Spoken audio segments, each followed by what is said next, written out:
most important rebellion of this period is called the Kuki uprising. The Kuki uprising took place in 1917 when the First World War was about to begin. Actually, there was a long anger against the British. The Britishers had occupied their land and they were being used as impress labor. They were forced to do forced labor, and they were, tribals are very independent and proud-minded. They will starve, but they will not work as servant of others. But here they are being forced to work for the British.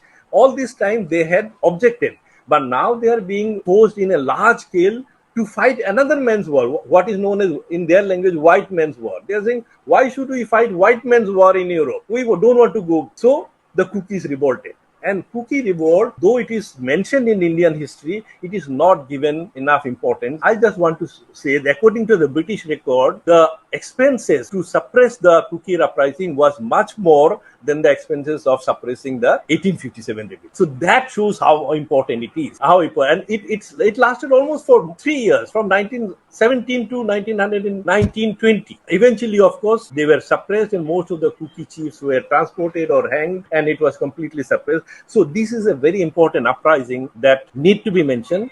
I must mention that this Kuki uprising is quite known in Indian history books, but the importance, it is finished in 2 lines or 1 line.